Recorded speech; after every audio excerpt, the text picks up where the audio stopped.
radio dial. Hello, Dave. Hello, Doug. Hello, 27115. Wednesday night classic radio roundup. Oh, that one number all the way down, it doesn't.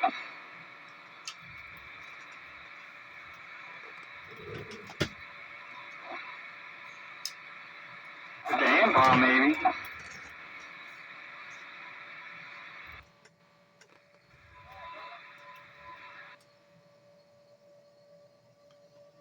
Oh, man.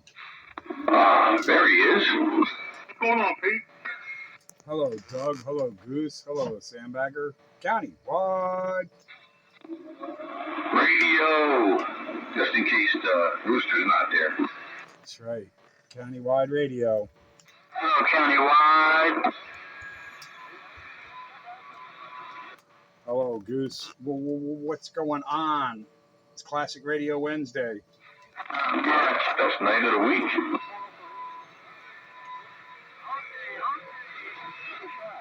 Somebody's yelling hump day, hump day. Yeah, and it's also April Fool's Hump Day, Wednesday, Classic Radio Day. Hey, April Fool's Hump Day Wednesday. Yeah, boy.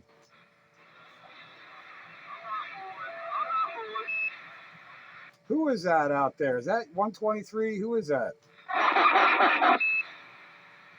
Yeah, that's 1, 2, 3. Is it him?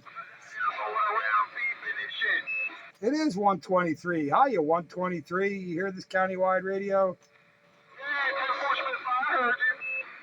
Yeah, I hear you too. I knew somebody was out there jumping up and down. I thought it might have been you. I was right. I'm still here. Yeah, well, you're doing your thing, running around wherever it is you're running around. I hear you. I'm running out to the Meatball Bandit 20. 10-4 in the Meatball Bandit. Haven't heard him on the air in a while. Power supply issues. I gotta go over there and rescue him. 10-4 on the Power Supply Rescue.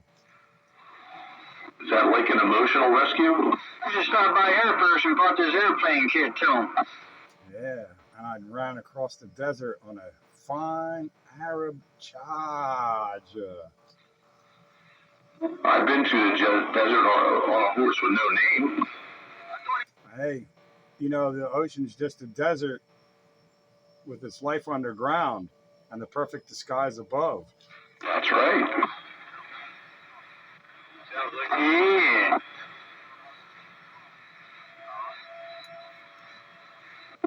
Yeah, it's official. This fan is driving me nuts. I got to put that thing across the room. That's why I got fans full of resistors in my power feed on my fans to my 8-pill. Because that was like, sounded like a freaking 810 Warthog taking off. You can hear 16 It's like a drone, you know. It's like a fire up the drone. Hey, I'm gonna slow this thing down. Nobody's gonna want to deal with this nonsense in the background. Yeah, I put the amp behind the desk, far away as I could get it, and I still had to slow the fans down. Yeah, that thing's like pretty powerful. Yeah, and it doesn't have to be. I mean, you know, they can blow at half the speed and still do a pretty good job cooling. I mean, I put my hands on the front of the slots here, and I feel this air coming out at like hurricane force. It doesn't need to be like that. Yeah, it only needs to move air. It don't have to move a hurricane. yeah. Well, you know, the Italians, they never do anything halfway. Thought it was the Germans. I thought Italians would wait till after cappuccino. Well, it's the Italians who built this amplifier. Great. Does anybody need an old-fashioned 4-pin mount? And there's the Joker. You had a break on the distance, too. That's Joker. Hello, Joker. Good evening, everybody. I'll step back. Let that other breaker go. You're the only breaker I heard. I think Doug said there was another breaker, but all right. Good evening, everyone. Good evening time to you, Joker.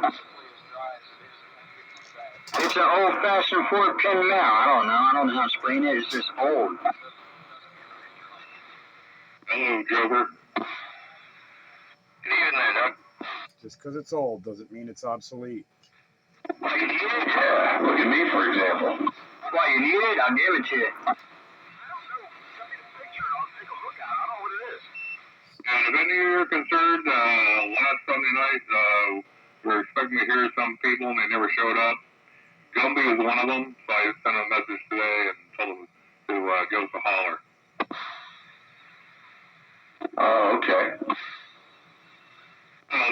Old guys, we need to check in just to make sure we're still around. Speaking of old guys, where's Wayne? I was just going to do that. Oh, I'm here. I'm listening. All right. So, well, thanks for checking in with us, Wayne.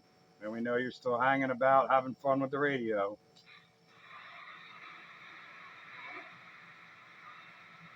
Hello, Wayne. Hey, Doug. Hey, Goose out there? Yeah, I'm out here. Yeah, it's vintage, 1950 4-pin amp heat microphone. 1950? Amphenol, I guess that's what it is. A-M-P-H-E-N-O-L. Come on. Yeah. Amphenol's been around a while. Yeah, they make those big 4-pin clunky mic plugs that I don't like. I got one sitting here with your name on it. Well, my name, but your name. I got to get it over there to you. Maybe early next week. Yeah. Things are going to start heating up around here, literally, because the weather's starting to get better and all sorts of outdoor activities are about to commence. Sounds like a good reason to hop on the bike and take a ride over. Yeah, probably a good point there. I took it out the other day just because it was so nice and took it around the block so I could put the snowblower away. Pretty certain I'm done with the snowblower. But now that I put it away and it's blocked by the motorcycle, it might snow. Yeah, well, to compound that, I drained the gas out of mine and changed the oil and put it away for the summer. So you did it and I did it. So we're in trouble. I didn't put it away yet. Anybody need this antique 4-pin? Yeah, I could use one. It's yours. I'll take it off tonight and I'll give it to you when I see you. Yeah, then you can get my courier going. Yeah, and my Regency Imperial. Yeah, if you got two of them, there'll be one for you and one for me.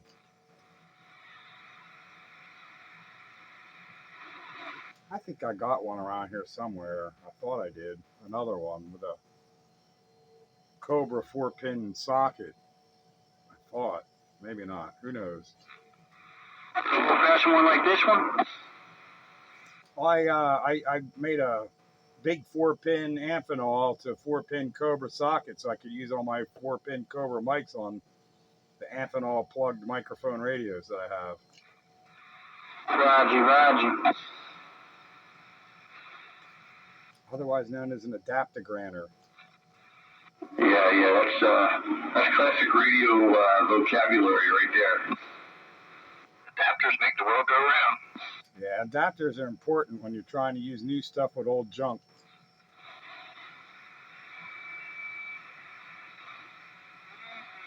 Yeah, old junk. So what radio are you running? Is that one of Goose's radios or something? No, this is my realistic TRC 451. Are you using his amplifier then? Yeah. I wanted to give it a good workout now that it's working. It's a tube or a solid state? It's one driving 4. Again, the question remains. Tubes. Yeah, tubes. They're EL 519 tubes. Supposed to do somewhere close to a kilowatt peak. Yeah, one driving 4 is going to be pretty stout. I'm not familiar with those tubes, but one driving 4 ought to be pretty robust. Isn't that a high? Yeah, I can get a little bit more than about 800 out of it on peak. So it's doing what it's supposed to do. I think the thing's brand new, honestly. Everything looks nice and shiny and new in there. It is brand new. That might have kind to find. It was never hooked up. Yeah, and like I said, there's this weird chip in there that you have to remove it because it won't key up when that chip's in there. You take the chip out and things work. Chip like a silicon chip or something else? It's a little 8-pin IC. It's a microcontroller of some sort, and its job is to inhibit transmit. But I don't know what the conditions are that make this happen. But I was looking at some YouTube videos of people working on these things, and they pan the camera inside, and every one I've seen, the socket's empty. So evidently that must be a modification to take the chip out. Well, what would be the point of putting the chip in there to keep the amplifier from amplifying? That don't make no damn sense. I don't know. Like I say, it's a microcontroller, so maybe somehow it can sense frequency, and if it doesn't know, no transmission. Yeah, you got doubled on towards the end, but you mean like to keep it from working out of band kind of thing? That's my guess. The only other thing I can think of is it's an overload protection, but if you're driving it lightly, it shouldn't matter. So I don't know. That just sounds weird all the way around. I'm surprised they don't have a schematic for that to tell you what that's for. Well, they do have a schematic, and I can see what the circuit's doing, but I don't know what's going on inside the chip. And the wording that comes with the schematic is all written in Italian, so I don't speak Italian. You got to get a translator. Is that a newer Italian tube amp then? Something newer? Nah, it's been around for a while. Some of these YouTube videos are 10 years old, so. Well, newer, I mean 21st century. Yeah, I don't think it's that old. So it's not something from the 70s or 80s. It's something from post 2000. Yeah, it's kind of like that little one tuber you have. It's kind of like the same vein. Only this has got 4 more tubes in it. Roger. Yep, I got it. Yeah, they were like the last ones that seemed to be making tube amplifiers, but then using printed circuit boards for everything. Yeah, this one's got printed circuit boards. The tubes are all mounted on a printed circuit board. All the parts, all nice and neat. A really nice job, Break channel 1-3, breaker. I take this 4-pin apart. I took the screw out of it, and I can't get it to move. It just pulls apart, and the Red Baron's breaking in. But yeah, it just pulls apart. Take that screw out of the body, and then pulling the pins out of the body.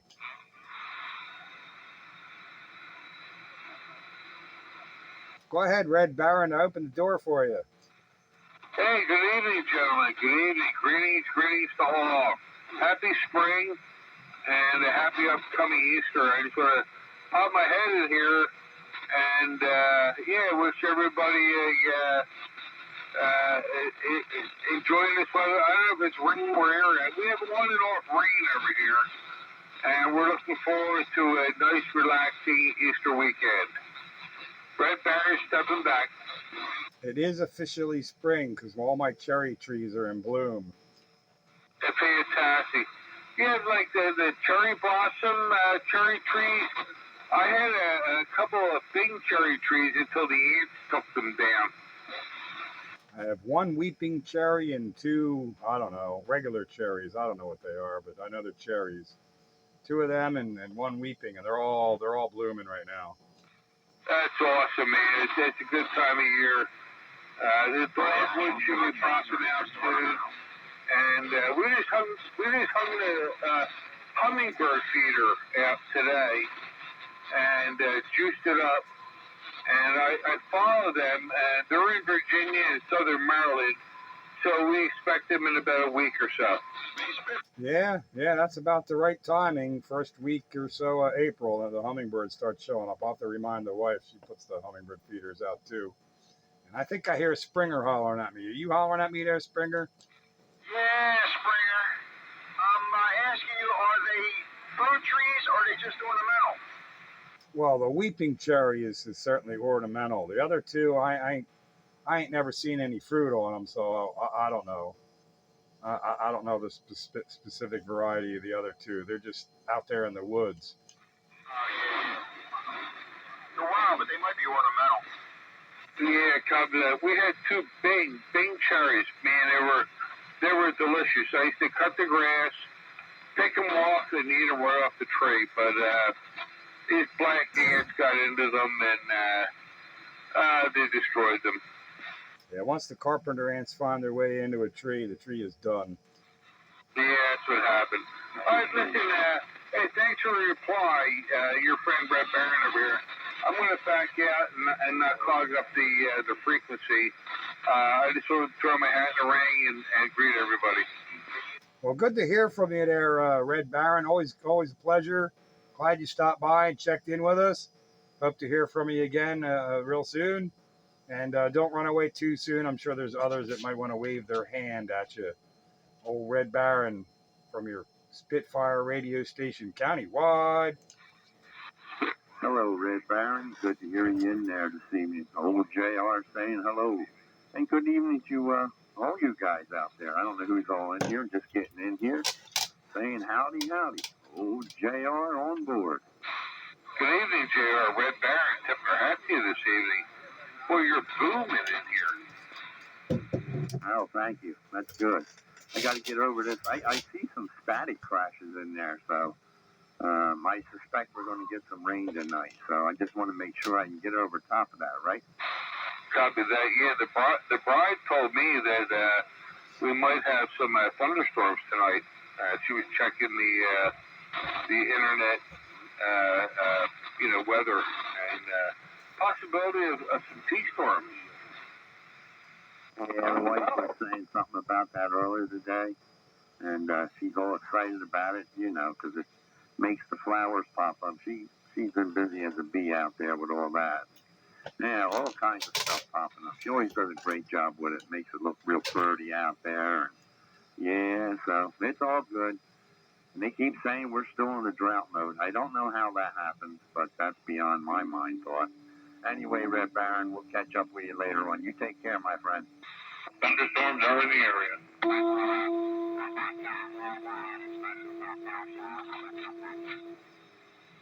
I certainly don't understand how we could be in a drought after all that snow we had on the ground all winter, all the rain we've had since that softened the ground up enough for trees to uproot and wind, and more rain. I hope we don't have wind with it because I'll have more trees uprooted and I'll be out of power again, and I'll be on Classic Radio Roundup with my walkie-talkie at 4 watts. Come get my generator. Yeah, but you'll be on the air now. You'll still be on the air. Car battery, like actually, I get barely enough voltage to run a mobile radio. The wire runs too long. I wind up with just over 11 volts down here. That was a double. Last time you were out of power, I thought you ran wires up to your car battery. I did, but I only wind up with about 11 and a quarter volts, and I can run a mobile radio, and that's it. And it only puts out about 2.5 or 3 watts. I'm going to go in my generator. Oh, and you're on the air with 2.5 watts. Better than being on the air with no watts. Yeah, it ain't enough to run my Yaesu at 5 watts. You key up and it shuts off. But we'll hear you. We got the ears. We'll hear you, Pete. It don't matter what you got going on. Hello, JR. Good evening, Tom Chin. I have to use my help radio on my AA batteries. Help me, help me. Hey, Goose, how you doing? Sounding good up here tonight, Goose. What you got going on? I'm doing all right. Nothing at all. Nothing, Yeah, I got a nice signal. It sounds like somebody else is in there too trying to get in. So let me sit on the side here and let them guys get into it. Seems like there's a whole lot of somebodies. I'm getting a lot of somebody's dead keying over you guys and throwing weird noises. That radio break-in. Hello, junkyard. What's up, buddy? Nothing at all. Nothing at all? Nothing at all. Turn your power up, junkyard. You're way down. Let me talk. What's going on? Ain't down over here. All right, it's over here by Red. Stop on Pennsylvania. Hello. Okay, JR. How am I sounding now? I hear you, but that's not the normal signal I usually get on you for some reason, but I'm not sure why. But I hear you. How you been? You're on a different radio, that's why. That ain't helping anything. Somebody's throwing dead keys, I think. Oh, no. One radio. Now, skip on JR. It's on different radio. Carrier and no audio, or somebody with a carrier and little audio. I don't know what's all going in there. Yeah, the testing channel is channel 6. If you have no audio and you need to find it, go to channel 60. You figure it out. Yeah, we're channel 11. Either one. Yeah. Like he said. Yeah, and you can do it in Spanish on channel 9. Yeah. Like he said.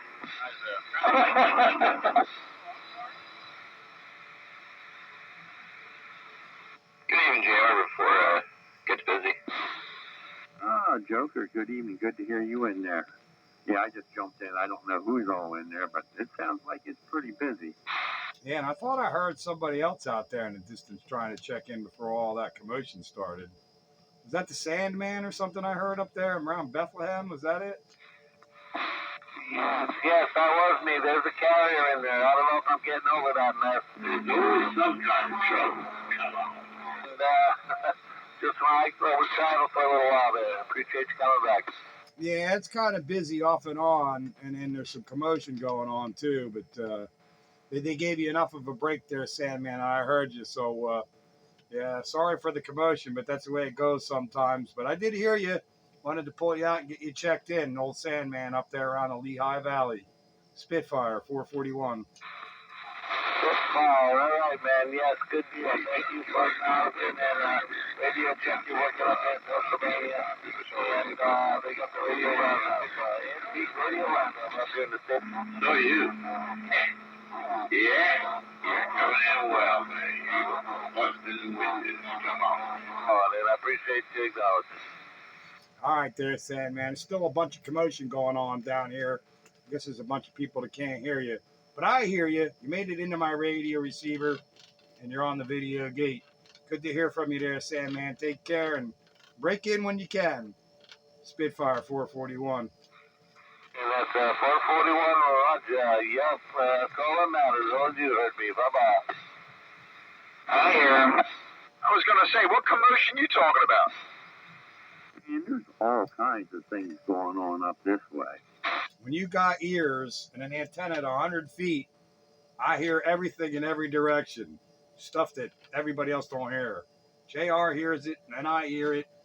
Train usually hears it, but the rest of you guys hear this half, and the other half of the guys hear the other half, but that half don't hear the other half.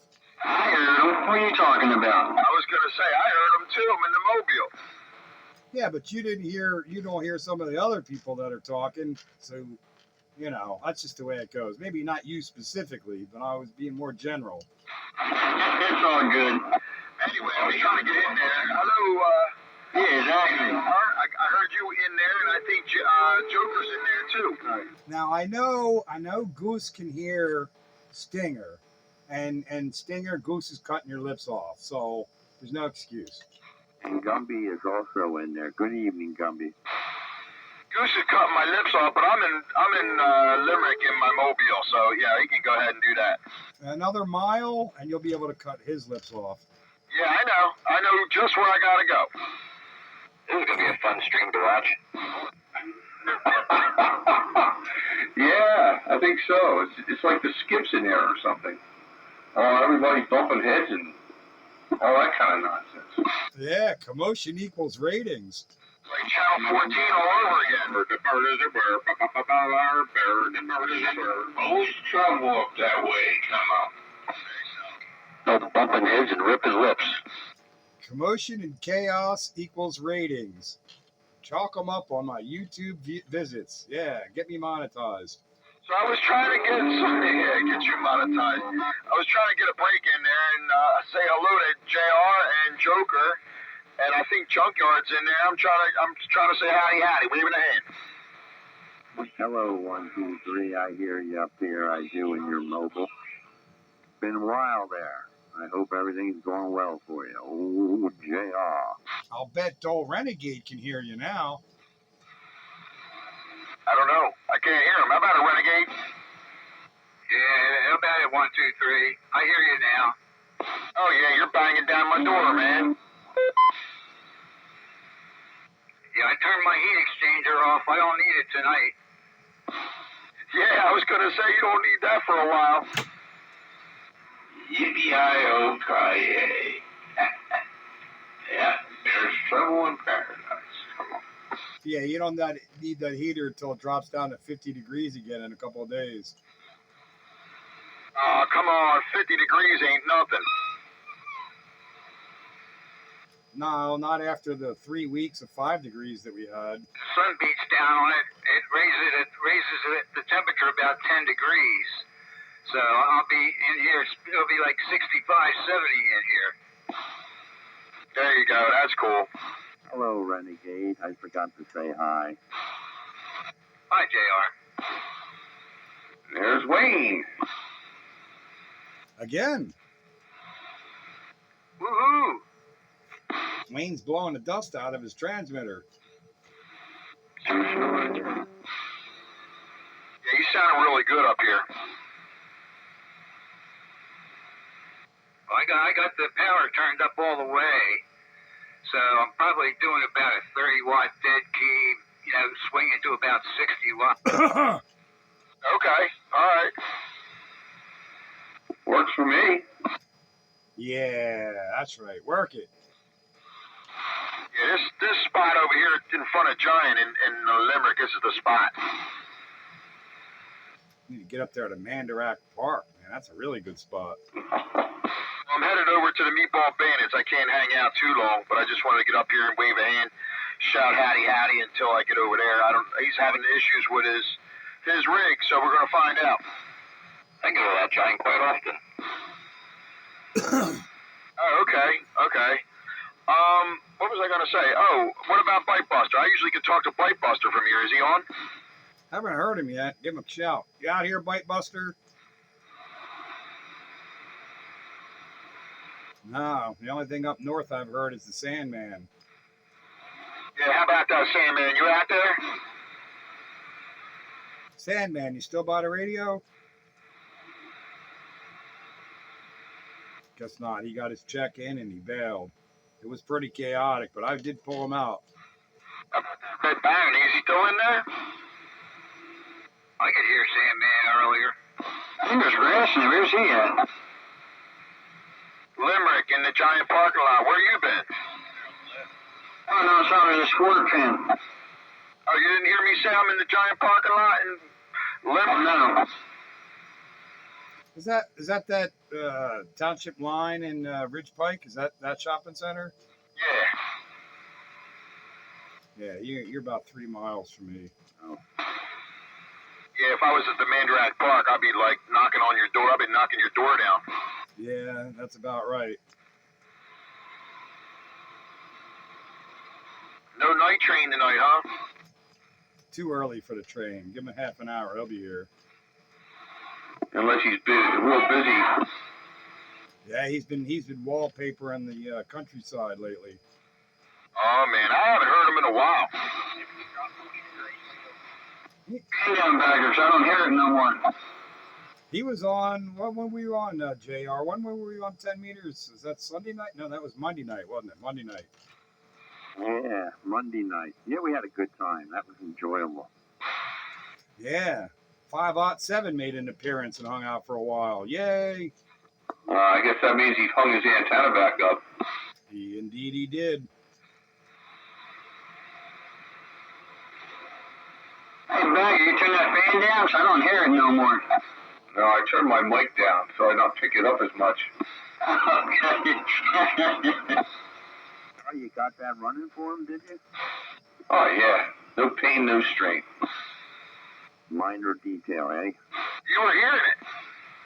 Bagger's good. JR, you're listening to it. Well, I could hear Dave without an antenna, you know. We're close enough.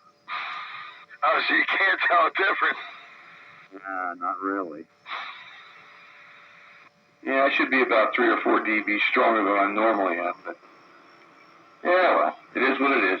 Oh, you sounded good down at King of Prussia, Dave. Yeah, it's working, driver. Oh, yeah. How'd you get back to King of Prussia so fast from the giant parking lot? Live. I'm talking when I was in King of Prussia. I was like, how the hell did you get from giant parking lot in Limerick to the King of Prussia that quick? I got special skills. All right. I was just wondering. I always said you were special, no doubt. Yeah. If we can do 100 miles an hour on 422 and avoid the potholes, that is a skill. Yeah, if he can afford the stinking fuel to do it. Yeah, 422 done put one of my wheels out around last week. I'm not happy. Another one? Or is this from the one you were talking about a couple weeks ago? Same one I'm pissing and moaning about, but now it's on the rear, not on my drive wheel. I would think if you go fast enough, you just glide right over. I agree. 422 is does suck. It's a horrible piece of road. Who was that? Who was that? They're patch it up like I normally do. The half-ass bullshit, like. Yeah, they've been out there with their little truck with their little spout on the front. They pour some slurry mix into the holes and tamp it down a couple times and move on to the next one. Yeah, what do they call that? Cold patch? All right, guys, I'm pulling a plug. Have a good evening, everybody. Oh, Badger. All right. Good night, Badger. Good to have you in here. See you. Catch you later, Badger. Have a good one. Take care, Badger. I heard Freebird out there, too. What's up? Howdy, Freebird. Yeah, what's going on, bud? How you doing? Yeah, we got a bunch of people keying up in there, but I hear you. Yeah, I might as well call out from behind. Badger. That's a plus. Yeah, last time we were at nurse transaction. I could hear you, you couldn't hear me. Yeah, you're giving me 2, swinging to a 4. You sound good. Yeah, you're way off in the distance, but I can definitely understand you. Uh-huh. That boy. Mm-hmm. Behind the hill, checking in. There you go, behind the hill. 328. That's right, baby. Oh, it's been a while since we heard the Behind the Hill checking in. What's going on? Welcome to the Classic Radio Roundup. Countywide Radio, Spitfire 441. Thank you, sir. How's everybody doing this fine Easter weekend? How's dandy? Hello, 328. It has been a while since I heard you. Hey, how you doing, JR? I talk to him every night. Why ain't you special? Yeah, you gotta come out here every night. You should change your name to Ed then, and we can call you Special Ed. Yeah, well, when you start paying my bills, I'll be out here every night. How's that? Oh, God, you work night shift. You got 328. I heard somebody down in the weeds. Oh, is that me?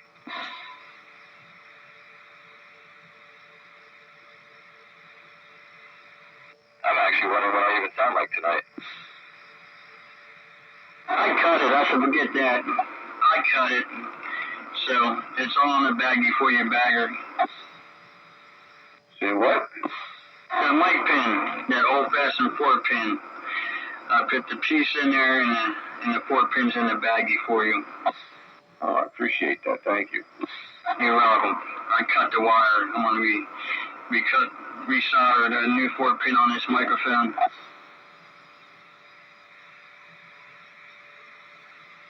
Would you have a microphone with an old Amphenol on it, and you want to use the mic for a new 4-pin Cobra? Is that it? Yeah, that's it. Yeah, them Amphenols, man. For those of us who need them, they're like gold. Yeah, I don't need it. I mean, what am I going to do with it? Just look at it? But yeah, there's another piece in the bag that holds, I guess, the coax from moving. So when you pull the microphone, it doesn't pull the cord out of the socket. It looks like you soldered the freaking wires into the 4 pin at the very bottom. That's old. I could tell you what you could do with it. You could buy my Cobra 98, and then you'd have a microphone you could plug right into it. Not no more. No, now I'd have to resolder it. I gave the pin to Bagger. It says, it's for sale. Goose wants it. He buys everything. Money bags. not everything. Almost everything. Yeah, but he don't have no tube radio, so that ain't anything worthwhile. Oh, no. But he does have a tube amp, so I got to give him a little credit. Yeah, he's going to have this tube amp. Yeah, it sounds like a good one. Those Italian tube amps seem to be pretty good. Yeah, this was a little tricky to tune up, though, for some reason. When I first fired it up, it was putting out all kinds of spurs because the SWR took off. Finally got it dialed in, and now it seems to be pretty stable.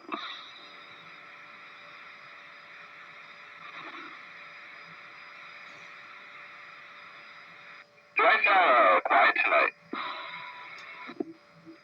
You're not glaringly loud, but you're fine. Okay. I was doing probably the junkiest radio I have for tonight. And which radio would be you're considered to be the junkiest? Well, I think I'm skirting that fine line of classic tonight. I think this is from the early 80s. It's one of those little Cracos. Ah, say hello on a Craco. There you go. Okay. They pretty much qualify. Yeah. Good old butt ugly Cracos. We love them all. It does have a digital meter, so I'm not exactly sure what year it's from. Oh, it's got one of those bar graph meters. Shame, shame, shame.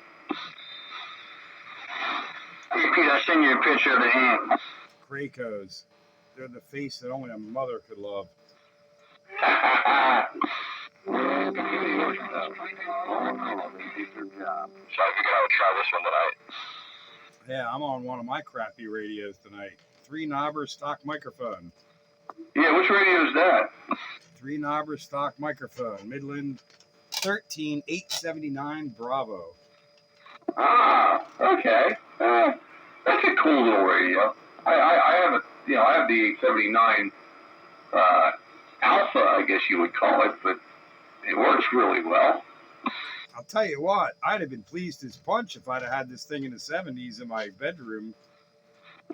Yeah, well, that was a bottom of the line radio in the day. But yeah, I would have loved to have had one in 1974 when I was scraping pennies together to get a radio. Yeah, exactly. And this one, somebody did a channel expansion on it too, so it doesn't get all 40. It's got some skips, but it will cover most of the 40 channels now, being a 23-channel radio. Yeah, add 3 crystals and you're good to go. Yep, that's what it is. 3-position crystal switch. Yeah, so you'll miss every fourth channel. So you won't have 29, you won't have 35, or 34, or 39. Hey, Pete, look at your phone. My phone's upstairs, so it's going to have to wait. And you're correct. There's no 29. There's no 34. And 1039. But then there's a note here on this channels chart for channels 36.7. Oh, no, never mind. Never mind. Yeah, it skips the channels you said. What chip is in that? No chip. Oh, that's right. You run that old stuff. Okay, never mind. 23 channel crystal controlled with a 3-channel crystal switch on the side to get you up to 40, but skipping the channels that Sandbagger had mentioned. 29. Yeah. Good old crystals. I used to have a whole heap of them things at one time. No, it is what it is. Somebody modified it back in the day. I'm not going to unmodify it. Yeah, you won't have channel 25 either, I guess. And I wonder if they put 24 in the blank spot.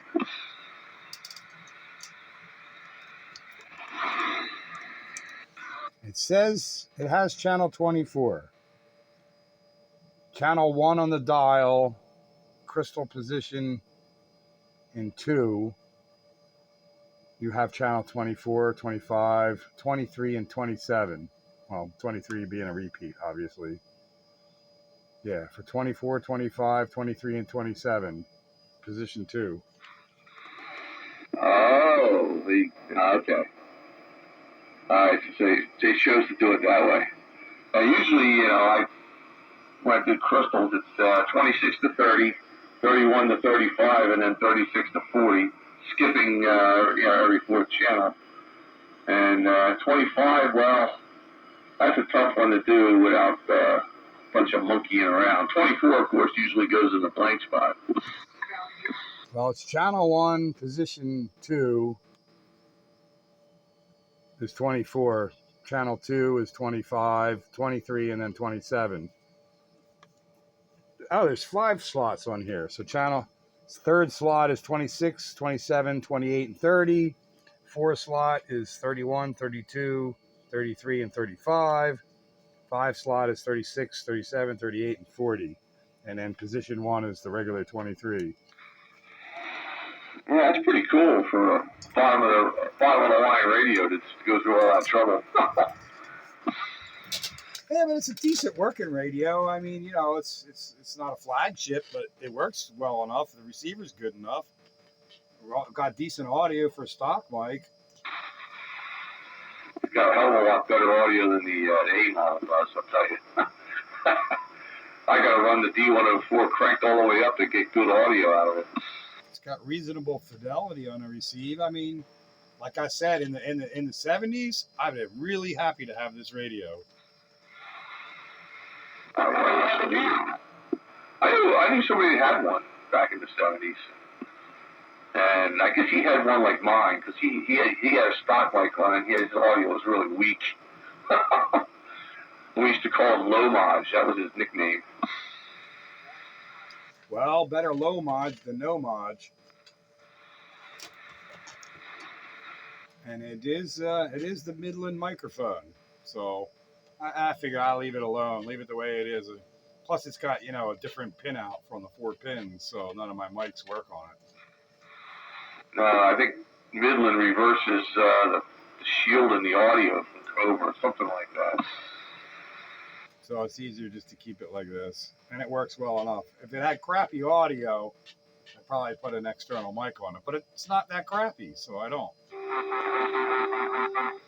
Yeah, it works pretty well. Yeah, old JR is not going over there holding his nose and going, ew. No, not at all. Well, if you did that, you might get cantankerous. Oh, I could get cantankerous anyway. That's irrelevant.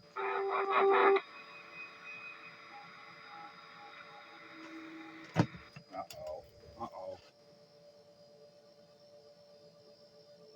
We can't have dead carriers. Can't have that. If you ain't got no audio, you got to go down a few channels.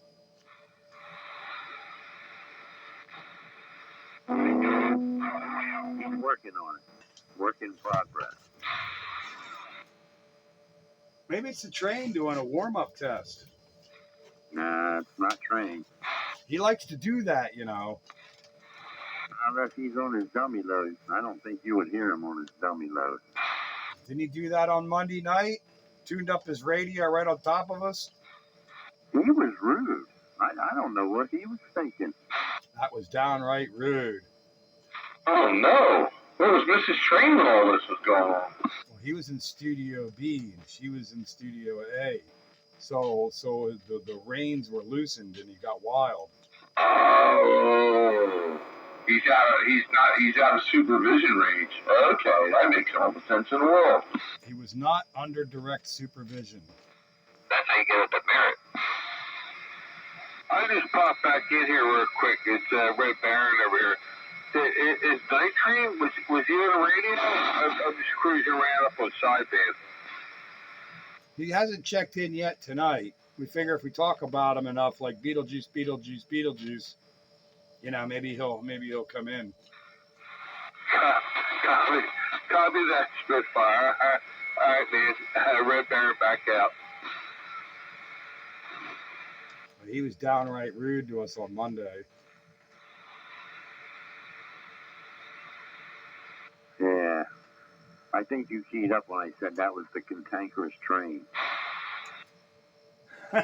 he was being fun Monday night. Oh, yeah. We were all having a good time. That was a good night. I enjoyed that. It was a good night. I did have fun. Is that on hand? Yeah, 29 megahertz amplitude modulated radio. Roger. Any good April Fool's jokes anybody heard today? Stepping back for a reply.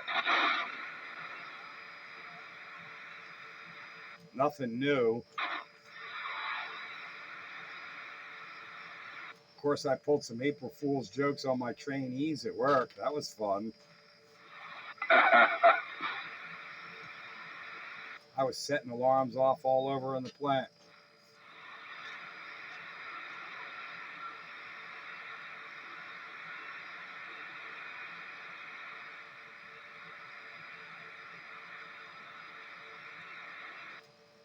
Young kid keeps telling me, I'm ready to go on my own. I can do this on my own. I'm like, you really think so? Oh yeah, I'm ready. You need to put me on shift. I'm ready to go on my own. I'm like, well, let's test that theory. Have you set him up yet? I set off multiple alarms on him today. He started to look like a deer in the headlights. Like, yeah, I knew you weren't ready. Yeah, and on April Fool's no less. That's even better. I was planning on setting off a single alarm on him that he hadn't heard. But when he told me that, I'm like, oh, you're getting the multiple alarm, because it does go that way sometimes. You get multiple alarms, you got to deal with it in the priority order. He looked like a deer in the headlights. Tell him to shut it off and turn it back on again. That ain't gonna work. You got to maintain 40-degree chill water temperature and 70 psi steam header pressure. If you ain't doing that, you ain't doing your job. You're too hard on them guys. Yeah, poor kid. Well, the only way he's gonna learn is throw him out there and have him deal with it. Well, like if you ain't exposed to it in a controlled conditions, you ain't never gonna handle it when the real thing happens. Yeah, feed him to the fishes. That's right. Feed them to the fishes. You got it there, green dog. Things get too rough. As long as he got a good pair of sneakers on, he can evacuate the building. No, evacuation, you only do that you don't even do that when it's burning.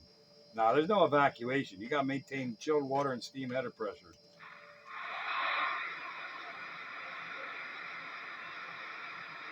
You need to know how to use a firefighting apparatus.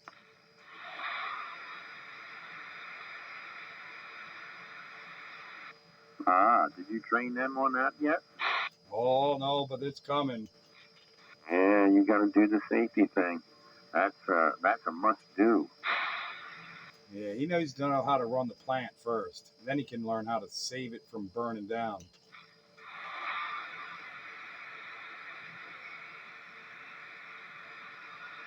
And if it blows up,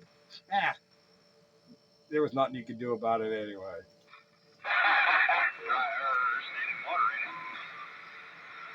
Has to go down with the ship.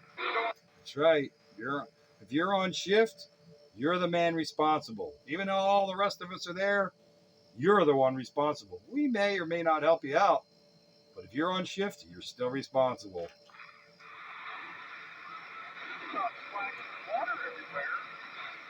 Breaker channel. Come on, Bringer.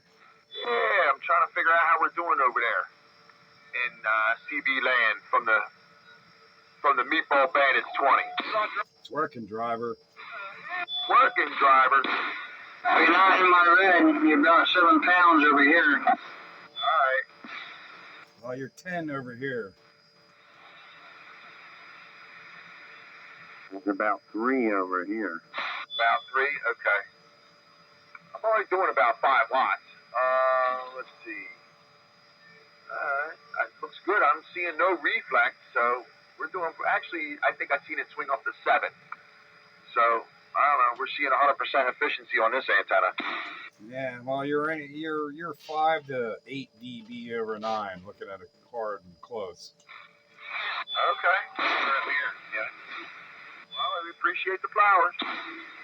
Is that his same antenna he always had, or is he trying something new? No, this is the Vector 4000. Oh, so you're at home. I'm at the Meatball Bandits 20. Man, I don't know, man. So what was his issue? What was broken? It's a conglomeration of stuff. Well, then you must be some kind of wizard then if you fixed a conglomeration of problems in that short of time. No, I just showed up. He already went over this stuff. He just wants a second eye to see what's going on. Make sure that he's doing the right thing, I guess. He didn't get to the power supply yet. Well, it ain't the right thing if he's got you in charge. I'm just a helping hand. Yeah. If the ship is sinking, I'm not calling you. I'm not volunteer either. I'm just busting your shoes. That's fine, man. No problem. I get it. It's a joke. Yeah, it's all good fun. I'm glad you took it that way. It's funny, though. I'm good. It was funny, though. What's the matter? Hey, who? Well, that was the point. It's supposed to be funny. Yeah. Yeah, we're out here to have fun. It's cool. You can bust my shoes if it fits.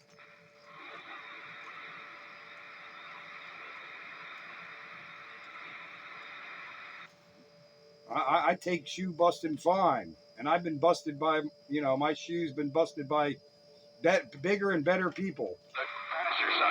Yeah. Just don't play them word games because then I won't know what you're saying. Oh, no.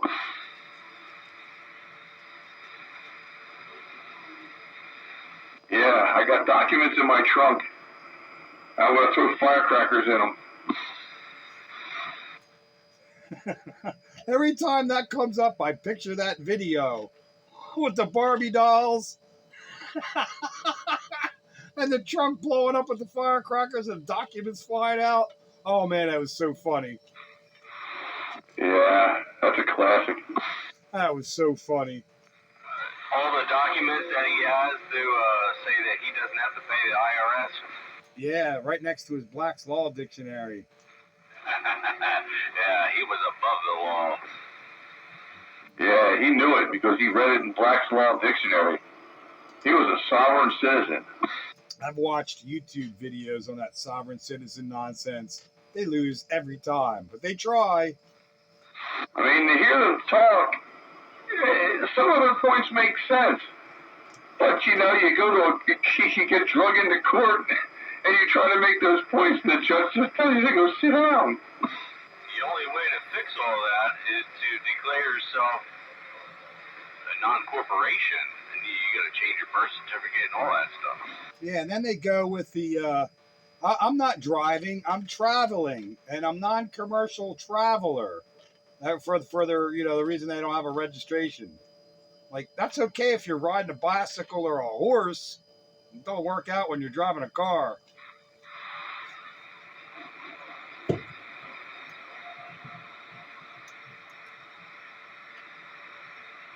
It is fun to watch some of them people, though.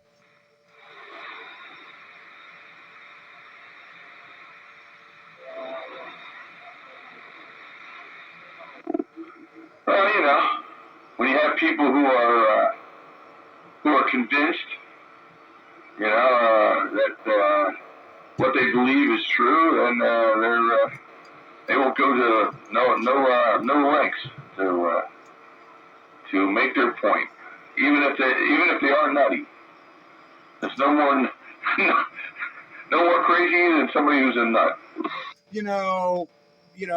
I would really like to ask the founding fathers, though, some questions surrounding some of that stuff, because I would believe that there's some validity to at least their thinking surrounding some of that, as far as whether with traveling and all that, because it's enshrined in the Constitution about free to travel and this and that and the other thing. And I wonder how they would have looked at motor vehicles versus if you're on a horse or you're walking or whatever, and like the whole police stops and all this stuff. I'm just wondering if how they would interpret all that in their time, to now. Is that what they intended, or has it been a little bit twisted and bastardized and governmentized, or for lack of a better description, you know what I mean, as far as commercial moving of goods versus an individual, air quotes, traveling. Well, yeah, that's why we have courts, because things are open to interpretation. But somebody might view a passage of the Constitution in 1865 and come up with a ruling, and then 100 years later they look at it again and come up with a different ruling, because it's different. It's a whole different society. Yeah, I'm taking society out of it, because human nature never changes, and it shouldn't change the meaning throughout the times. And I think the founding fathers had a certain intention, regardless of what times we're talking about. And I think some of it's been perverted and twisted and trampled upon. Just like, I don't need a permit to exercise my First Amendment right, but I certainly need a permit to exercise my Second Amendment right, and it's invalid when I leave my state. Unless the state you go to has reciprocal agreements. No, but what I'm saying is I'm pretty certain the founding fathers intended the Second Amendment to be throughout the entire United States, regardless of state lines. And I shouldn't need a permit to exercise that right. They put in there shall not be infringed for a reason, but they piecemeal this crap all the time. Yeah, but see, you run up against federal laws versus state and states' rights, and the whole point of certain things being federal and everything else, reverting back to the states. So we kind of set ourselves up for that. Well, yes, that's true to a degree, but the first 10 amendments are unalienable rights. Oh, I'm getting cantankerous now. Inalienable rights, the first 10. In other words, they're federal and cannot be trumped by state, but yet states trump all over them. Yeah, go figure, right? It all depends on who's in office and what we're talking about.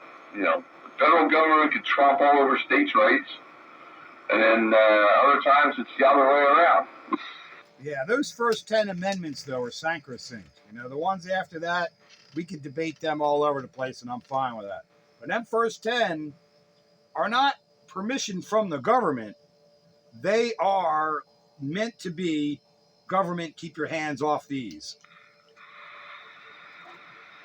Well, here we go. Well, fortunately or unfortunately, as the case may be, neither one of us are in a position to do anything about it. No, but that's the way I see it. And I have read the Federalist Papers probably 6 or 7 times at this point.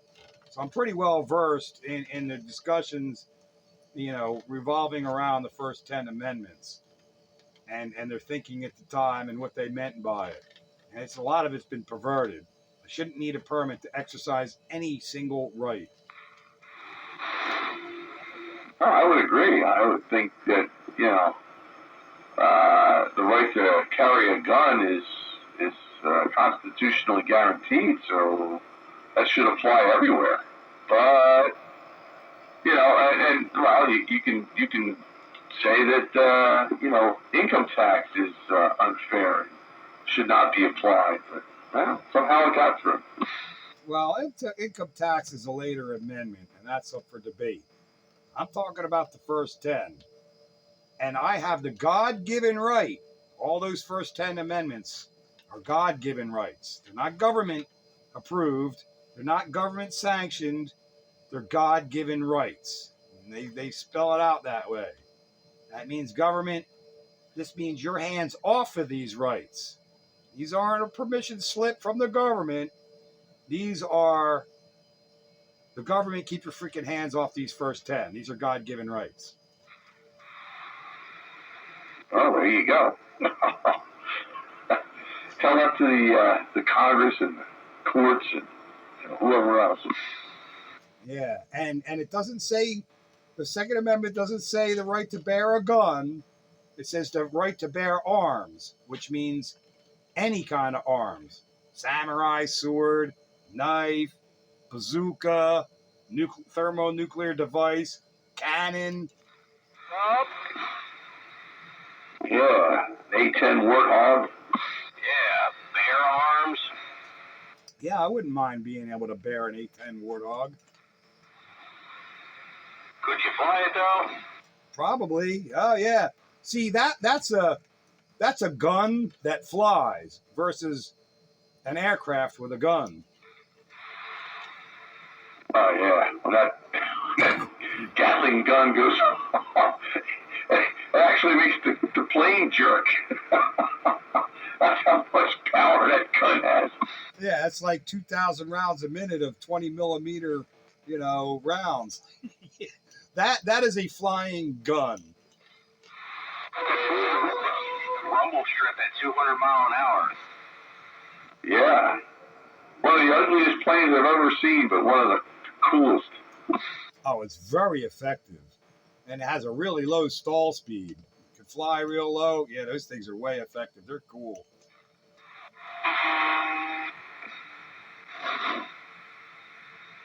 Yeah, I could shoot right through a tank.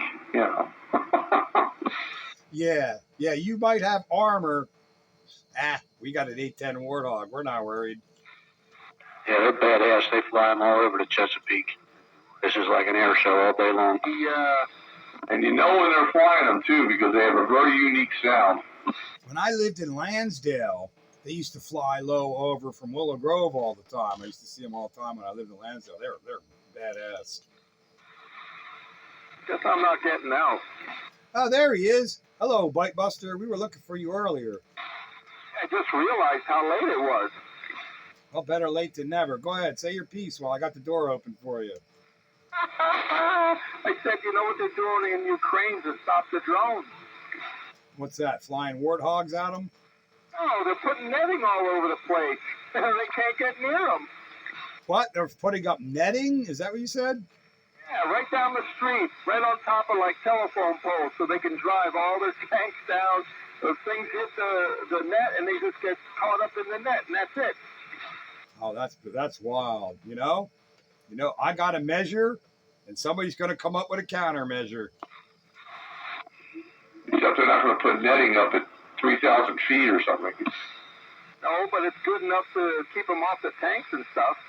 I don't know. I don't think they need to get that close. What is a telephone pole? 30, 40 feet? The drone only needs to fly at 120 feet, and you can still take out a tank. Yeah, but it doesn't explode. It just gets hung up. I'm pretty sure, ammunition fired from a drone is going to go through a net. No, they're bombs. They go off on contact. Yeah, what are they putting up? Wire mesh nets? I have no idea, but they shoot these drones up in these nets.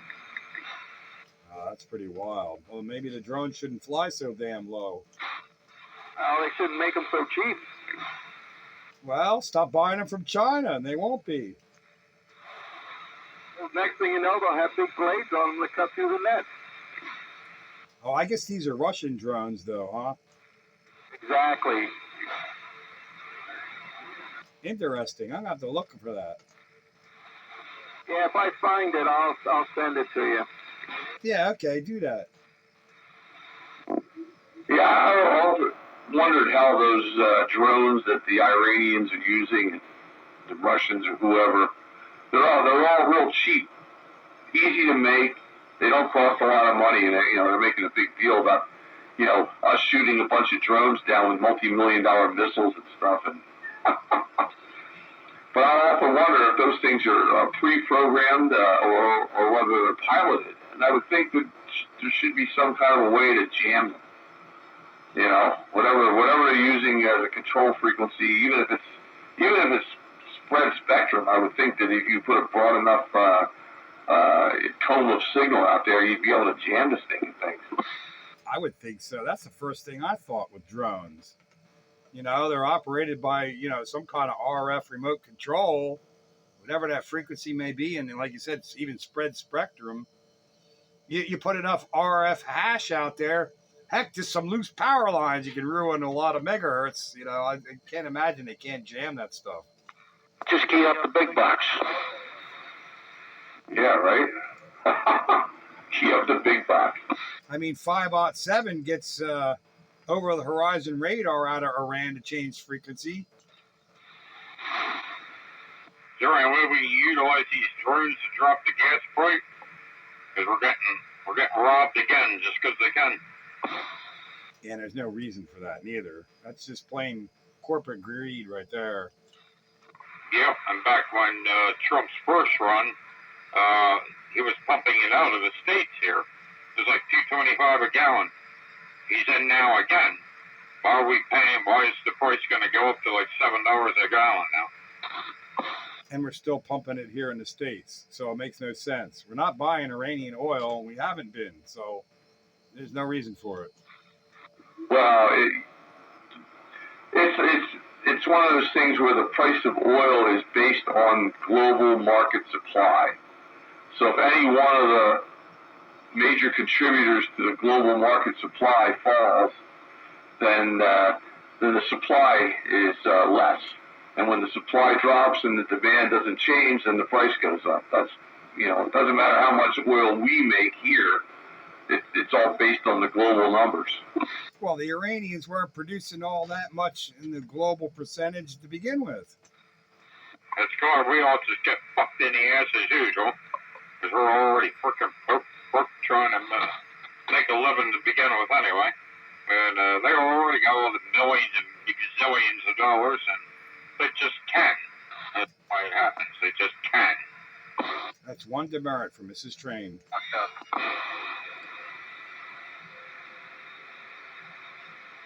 You have been issued one demerit for Mrs. Nitrain. Yeah, that's right. None of that. Unfortunately, we don't have a dump button on CB radio.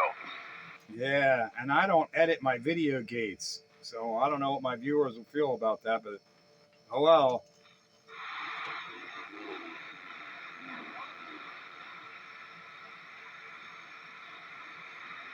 But the sentiment is valid.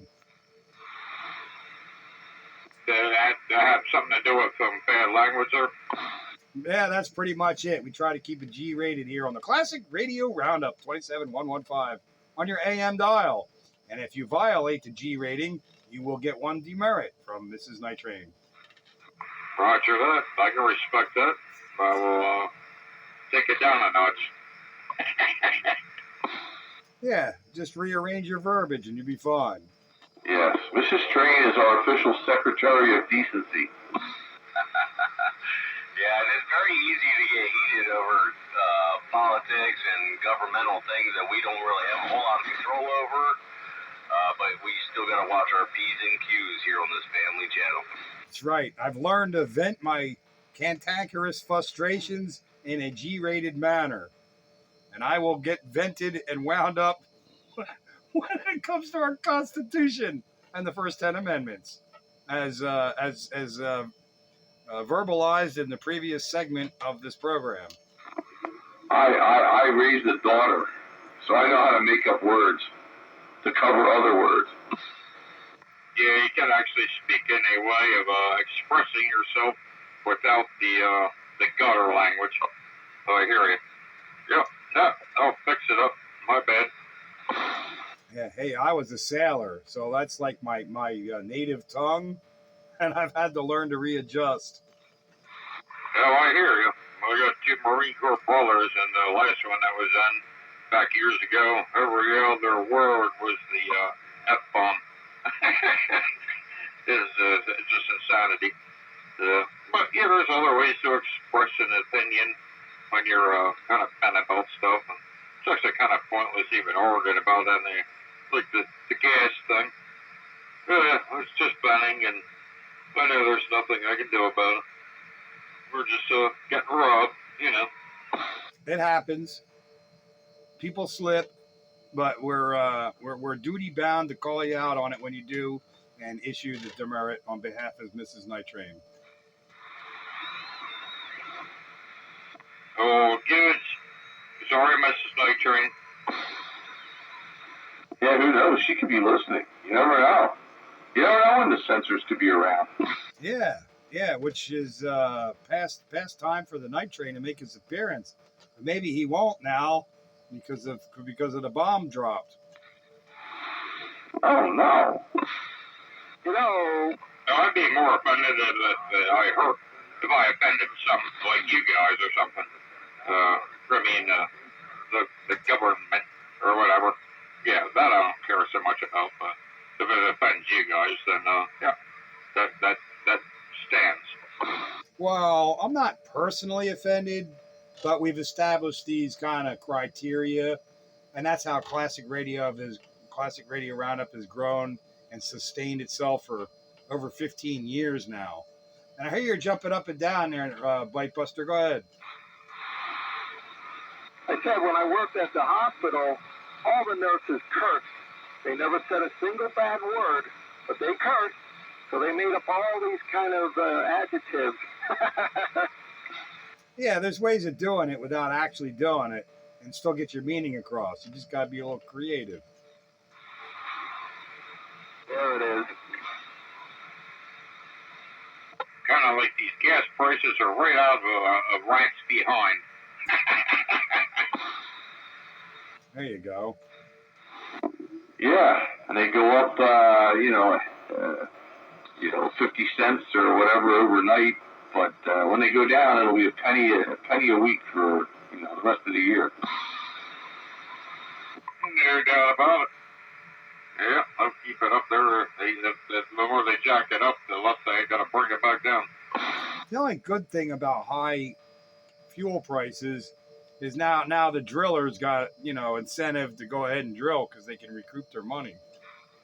Yeah, but they know this is short-lived. It's not like a long-term shortage. They know as soon as this Iranian nonsense is over with, the supply starts flowing again, and all the prices will come down. Yeah, but they're padding their coffers now, and they can make investments off of that. Yeah, but it takes years to set up and explore and drill and all that. I'm sure I'm not telling you anything you don't already know, but Trump's actually on the news now on the little every channel, and he's talking about this Iranian war and whatever else. Yeah, I'll get the Reader's Digest version tomorrow. Roger that. I didn't think it was worth my time either. I just came back here, and when I seen that come on, I was like, oh, this is perfect time. I just got done eating. Here to talk on classic radio. Sounds like a plan to me. As far as I'm concerned, even the presidency doesn't supersede classic radio roundup. That's right. Absolutely, I agree.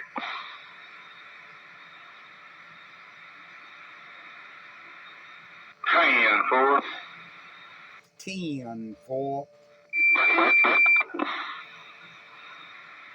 Yeah, it's a big Roger that over now.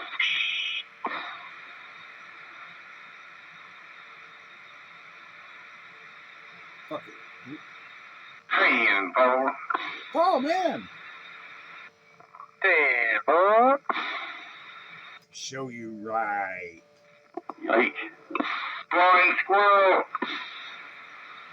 Squirrel. I heard that breaker. There's Rooster. Squirrel. Yes. County wide. Radio.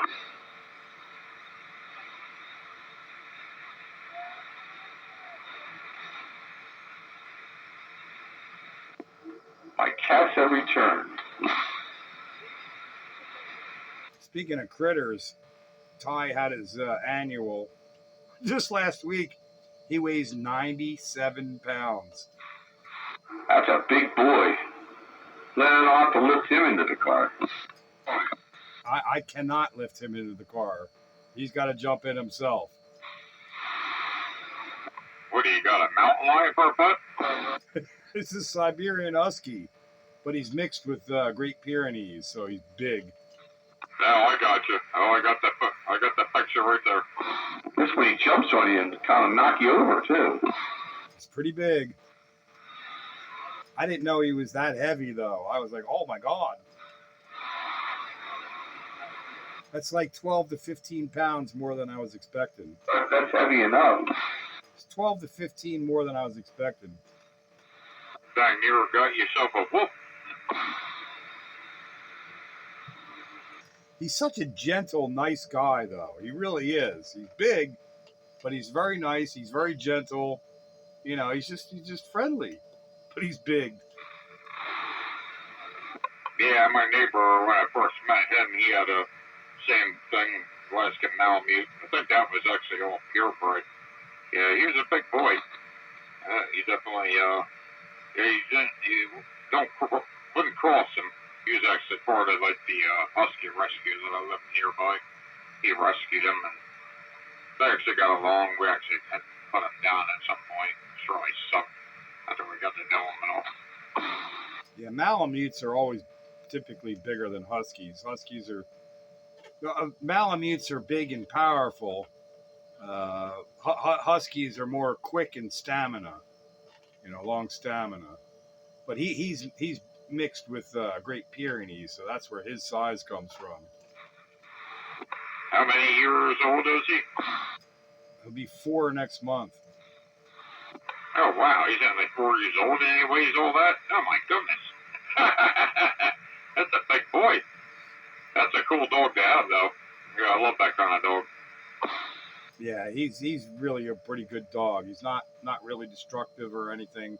I've had Huskies for a long time, and they can be quite destructive and escape artists and all that. He's none of that. He's very, very chill. Okay. I'm assuming that you're pretty good at working with them. If you said you had a couple Huskies, so I imagine you've got some sort of idea what you're doing there. They're not the easiest creature to tame, but You never tame a Husky. You get them to cooperate with you. You never train or tame one. You just work to an understanding. But yeah, I've had multitude of Huskies over the last almost 30 years. But yeah, you don't train them. yeah, I don't really think so either. I mean, like I said, I live over by the rescue here.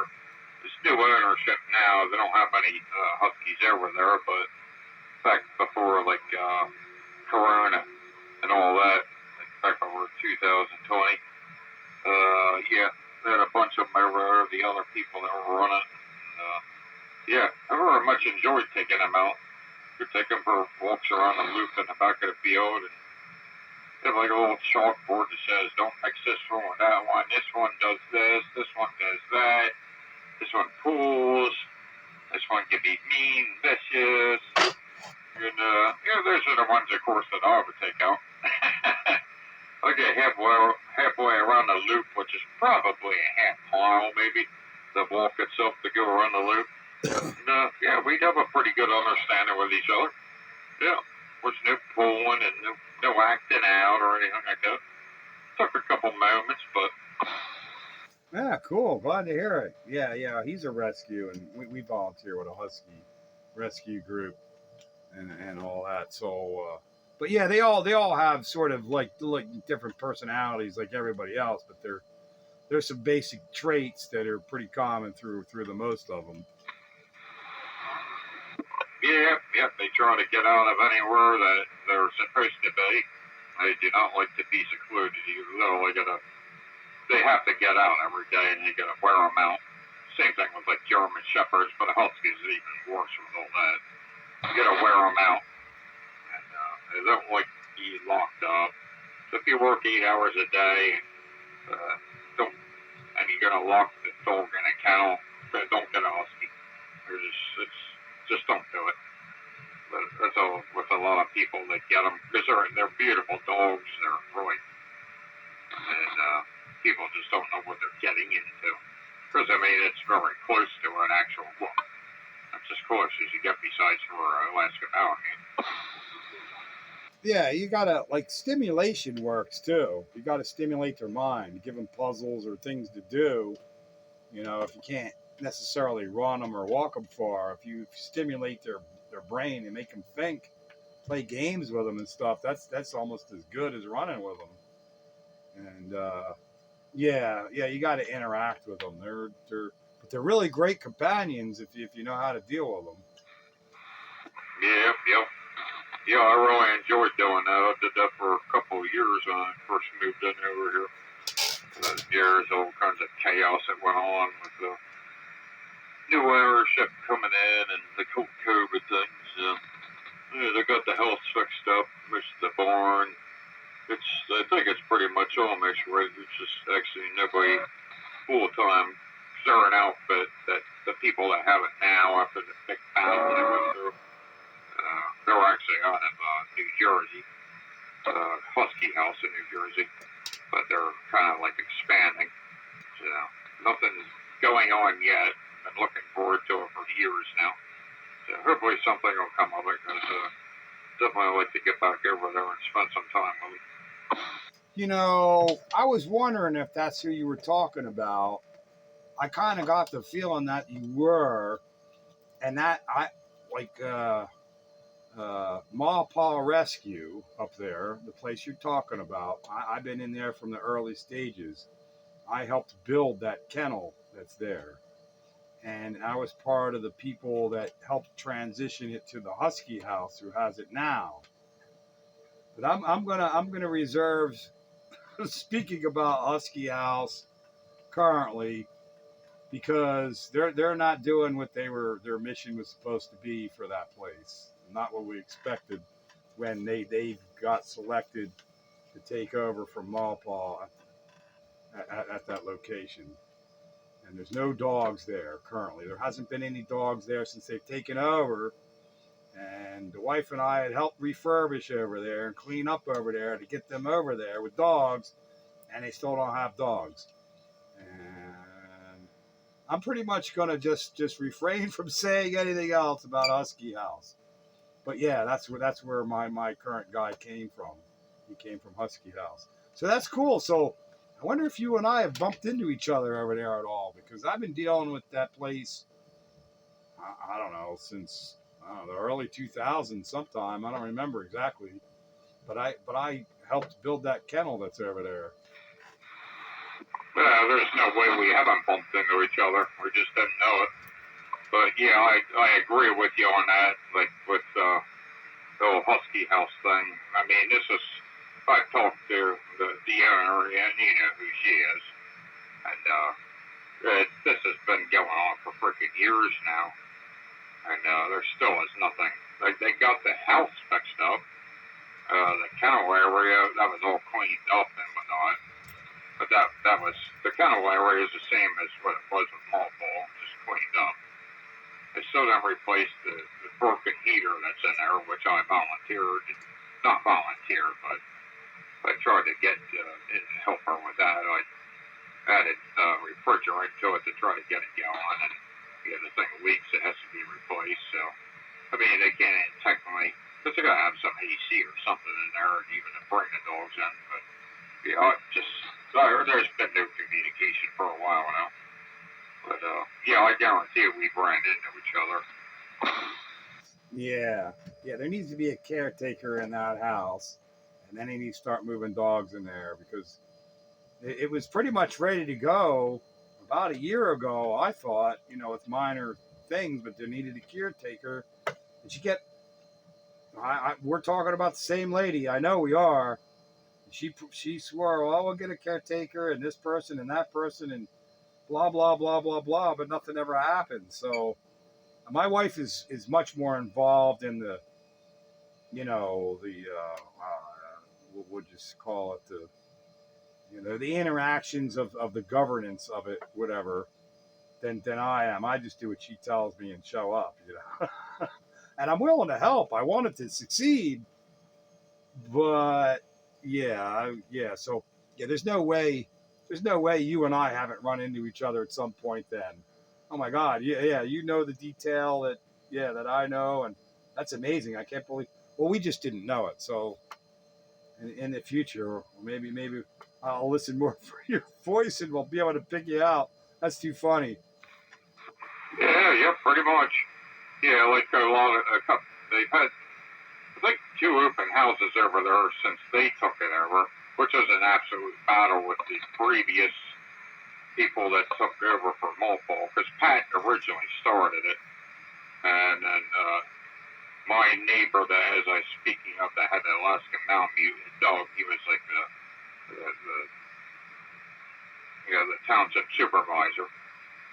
He was involved. There was a bunch of people involved in all that. There's a lot of people that had hands into it. And Tony was running it. A woman named Tony. I assume you know who I'm talking about. Her and her husband, and her son was there.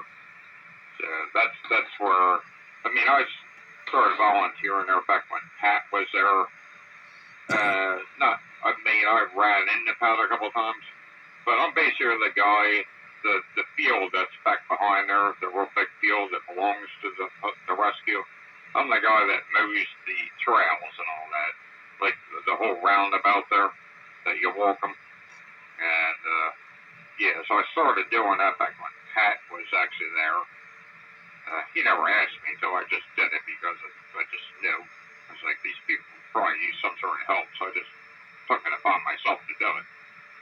And then any trees that come down or branches, I'd go over and clean them up. I've been doing all that stuff for years. But I basically walking the dogs and all that. That's when Tony and her husband were running it. And then politics became involved around Corona, right before Corona came around. And that's been something. I just want to, besides for all the politic nonsense, I just want to see the dogs being taken care of again. And be part of that. That's the main thing. So, with that being said, I know we ran into each other, maybe just on a couple of the open houses there. Yeah, I don't want to take away too much from Classic Radio Round. I'll make a couple more comments on this and then we'll let it roll. But we absolutely must have ran into each other because you and I had been there from the beginning when Pat and Kathy moved in there.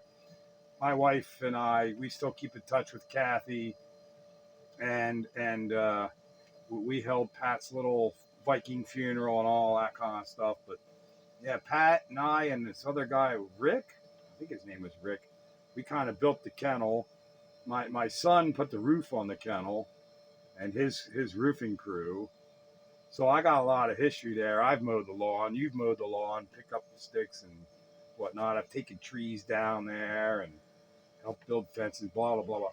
You know, without getting too carried away. But yeah, I after Pat passed, that's when what we call the F tards ran it for a little while, and that's really kind of messed things up, and we had to get it, a fight to get it out of their hands and get it to somebody else, and there were several rescues in contention, and Husky House seemed to be the most viable one, and they really kind of are, but Lorraine, I don't know what her deal is. I don't know. I don't know. Like it's gone on too long, and it's sort of a limbo thing. They fixed it all up, they cleaned it all up, but yet it's still in a limbo, and I'm kind of annoyed by that. So anyway, not to bore everybody else on here, but yeah, you and I'll have to meet up and say, oh yeah, I seen you, because I've been to open houses and whatnot and that.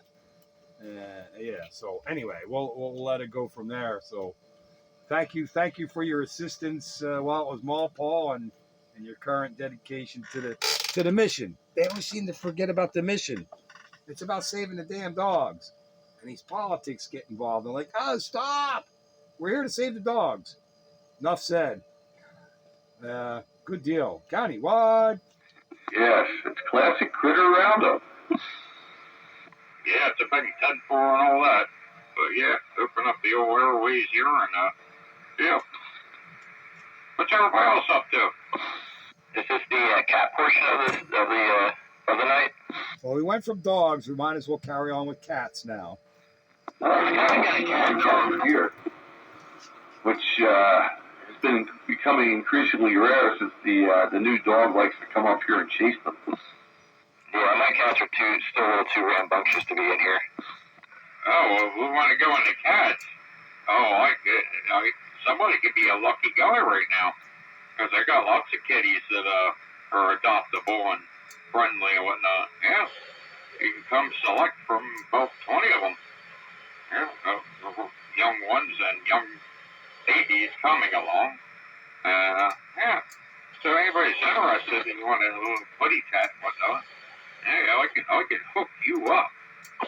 No, they all go to Chinese. I got a cat dog. I got my two right now. They're a great pair. I'm afraid to bring any other ones in here to mess up their dynamics.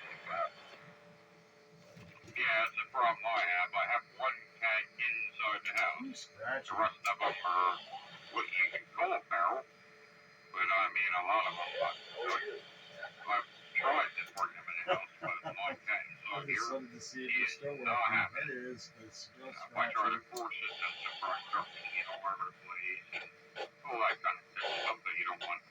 Yep, it's just her in here. This is her domain. Yeah, whenever you speak, There's these four of them out there that I get access to the person here no problem. Yeah, once you have one or two are set in their ways, it's tough to bring in other ones. And cat dog. I know that cat dog face yet, but I've had some kids with our cats that acted like solve puppies. all my issues. They're always great. Hopefully that will come in. I'm going 10-7. Alright, you have a good night. Yeah, my one, the girl kid, she likes to play fetch. That's fun. Yeah, I have 100 feet of that to spare. You too, buddy. I gotta run. I'll be back. If anybody's going on the radio when I get back, that is. Go. Alright, I gotta hit the little boy. Catch later on there, Joker, Sandbagger, Pete, and whoever else is sandbagging. Yeah, that would be Sandbagger.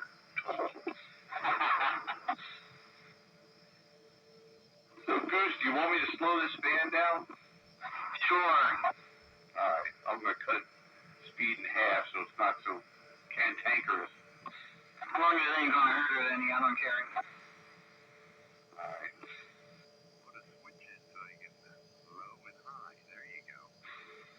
I got these really nice little, they're like 1x2 little attenuators. They show the voltage in and the voltage out, and you can adjust it. That's why I'm running my fans. Yeah, I'm a little less sophisticated than that, I'm just going to stick a resistor in there. It's not a bad idea, though, Joker. I get them from Amazon. They're pretty cheap, and certain things that I want different voltages on, I'll throw that in mine. Like I said, you can see the voltage in and voltage out. Thank you, Bagger.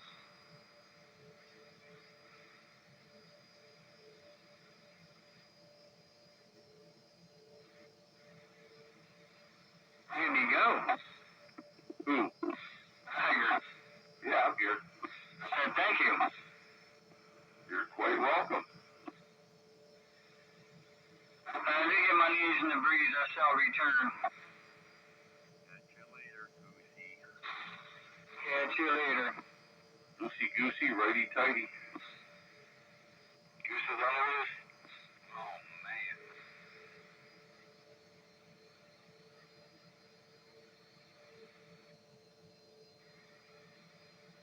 Yeah, get out of here, Goose. Yeah, I am. I'm getting out of here.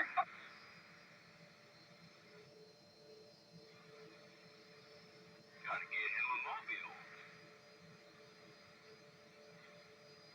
Actually, I'm gonna put this fork pin in the car so I don't forget it when I see you. Yeah, I may not be right or well. Yeah, whatever. I gotta look at that galaxy. Yeah, like I said, when he unsolders something, it just messed up. Yeah, that's what I'm afraid of.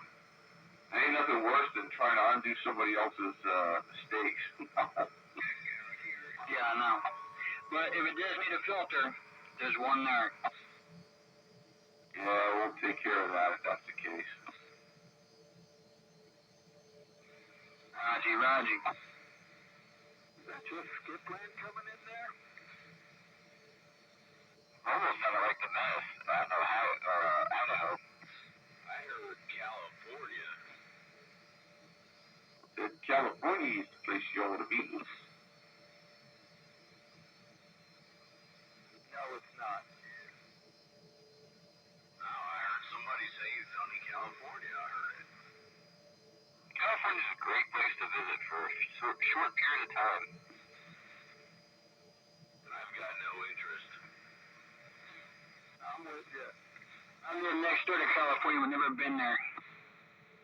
Well, the stuff that I'm into rather originated in California, so it was cool to go out a couple times and see that stuff. But to be out there for an extended period, nope.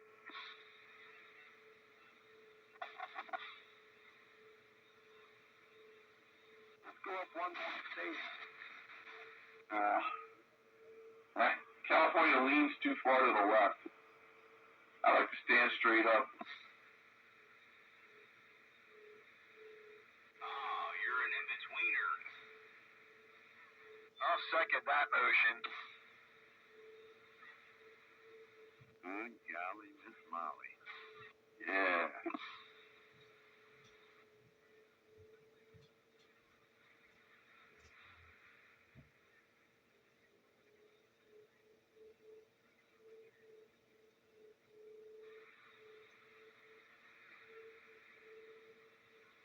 And a tiring day.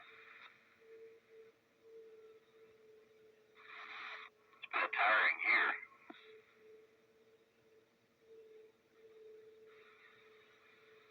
Going to get better. Going to get better.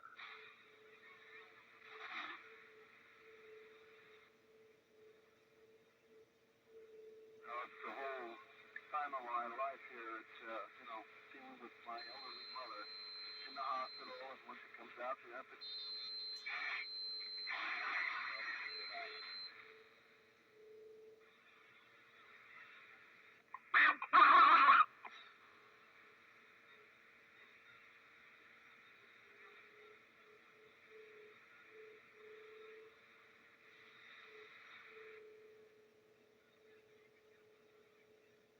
What happened to Petey?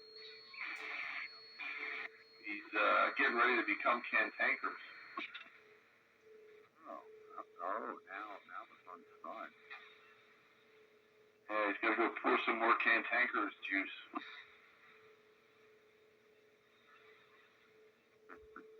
Oh, good Lord.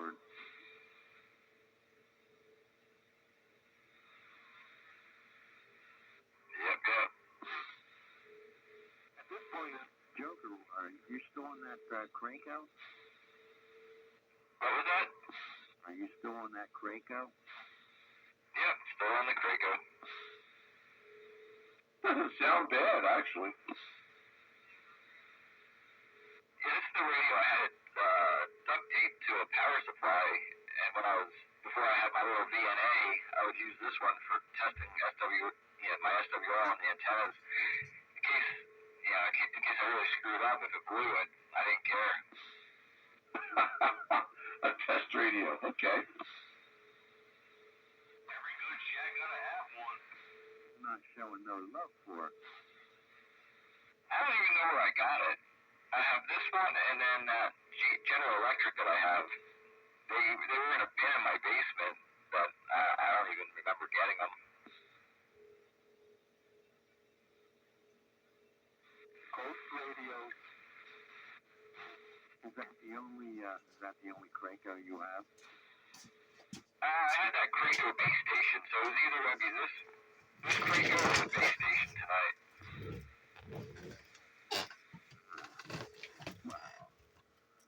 I'm trying to remember. Oh, the base station. Is that the 23 channel, the one with the big round dial on it?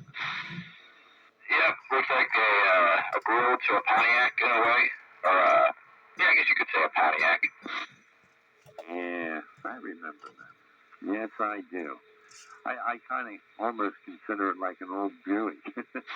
I always thought it was Plymouth Valiant. I always thought it looked like a Plymouth Valiant. Valiant. Or, with the headlight covers, the slit chrome. Yeah, it reminds me of like a 73 or 72 Dodge Monaco, something like that.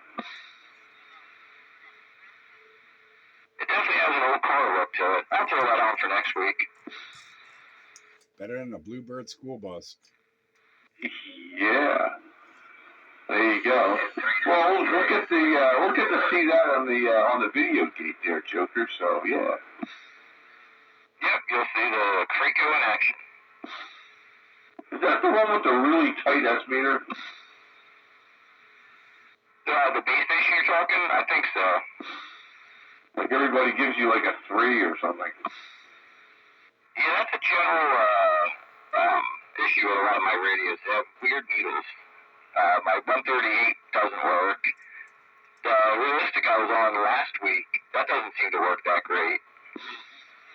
Yeah, your 427's got a sticky meter. The little bearing is hung up. It's got to be adjusted. Is that just that little, just like a little brass-looking flathead? Yeah. There's two of them, one on the top and one on the bottom. Usually you only have to loosen it like an eighth of a turn or something just to break it loose, and then it'll work fine again. Yeah, that's weird, because I think it was last week I noticed it, or the week before. I was like, it always worked fine before.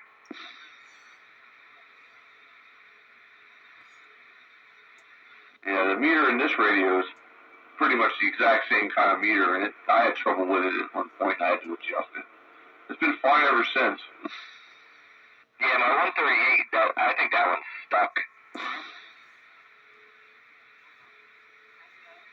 I tapped on it, nothing happened. Yeah, sometimes, when they're stuck, you tap on them, you can make them break free again. If there's some other problem, then no. It's not mechanical in the meter, it's something else.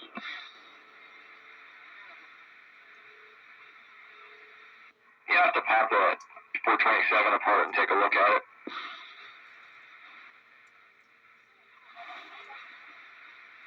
There's ones I've been able to open up in the past and spray some deoxit in there and freeze them up.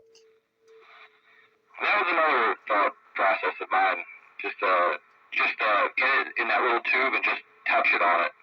But not all styles can be opened up without destruction. I guess we'll see. Yeah, be careful though. I sprayed a little stuff in mine. Some of it got on the glass and kind of clouded it.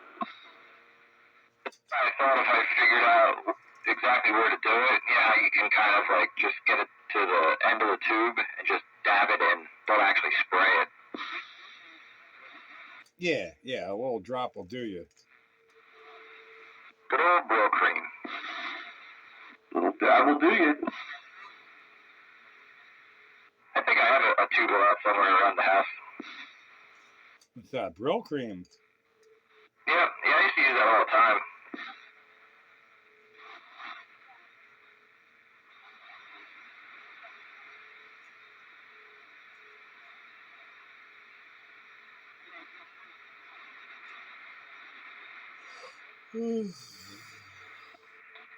Who was that I was speaking to about the rescue? This Freebird. Yeah, Spitfire. My station management requests your name because she probably knows you also. She was the vice president of Mawpaw. Yeah, my name's Eric. I basically live like across the field from him, like kind of catty corner off of G-Dale. Yeah, so you know Doug, and obviously you know Tony.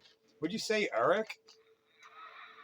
Yeah, I'm the guy that run around in the orange Gravely or a yellow tractor, a Cub Cadet. I do like, I've always, since Pat was there, since 2016, that's when I moved in here, and I think like 2017 I started doing all that. Yeah. I'm sure I've seen you. It's starting to sound familiar. I just don't remember the name, but my wife probably does. She was more involved in operations, if you will. I just did what she told me, and I like to hang out with Pat because Pat was great people. And like I said, when that kennel started to go together and the Lego blocks showed up, I was involved in all that. I ran the dingo, and I cleared the ground to make the foundation and all that. Did all the rebar. Oh yeah, man, that's awesome. Yeah, thanks for your help over there. Anything to get her done. Yeah, that actually turned out very nicely over there. Well, the kennel went all that. Yeah. So I'll let the station manager know your name because she was curious. I was just telling her the story when I took a nature break. Yeah, I'm more or less known when Tony was running it. Me and Pat like ran into each other. I helped him chase a couple dogs, but pretty much like the duration that Tony was running it, I was doing that kind of stuff and plowing snow in the driveway, all that kind of stuff. I didn't really get real like personal or anything. Actually, I ended up buying her kid's 4-wheeler and fixed it up as he blew it up and whatnot. But yeah, I didn't get too much in like the drama part of it all. I hear a bit and piece here and there, but that's mainly when I was there. And then since Lorraine took it over and they were redoing things, I've been helping over there with a lot of stuff. I mean, it's been a while now, but this is going back within the last couple of years on that one. Yeah. Well, we were helping out quite a bit in the beginning when Lorraine took over, but we've been slacking off because Lorraine. And if you know Lorraine, I don't need to explain anymore. Yeah, every time I'm over there, yep. Well, there are a couple other women that are over there, and yeah, it's usually the dog drama. We're not concentrated on the dogs. And, Yeah. These people always seem to forget about the mission. As long as the mission's on the dogs, you got my help. As soon as you start doing politics and BS, I'm out. Yep, that's a big 10-4 on that. I got time for that Mickey Mouse nonsense. That seems to be the case with a lot of groups, no matter what you're dealing with, whether it's, dog rescues or softball teams or soccer teams or ham radio clubs. There's always politics involved. And certain people get their jollies that way, and usually it's to the detriment of all others. It's more than that. It's any club. Just about any club. Motorcycle clubs, radio clubs, dog rescues, cat rescues. Anytime you get, a reasonable amount of people in a group run by committee, there's always some kind of power struggle. There's always differences of opinion. And it becomes a power struggle, politics, and BS. And I'm out. because you forgot about the mission that you got together for in the first place. Yep, cut out the nonsense and act like a normal human being the way you're created to act and stop playing around. Nobody's any better than the other. It doesn't need to be a competition. It doesn't need to be a big drama show. It's just, that's why I like talking on this station with you guys. Everybody gets along pretty well. We help each other out, and there doesn't really just seem to be a whole lot of conflict. Not in that way, anyway. Yeah, there's no power struggle. We're all out here for a good time to better a cause. The mission is the betterment of Citizens Band Radio in the greater Pottstown area. Yeah, classic radio roundup.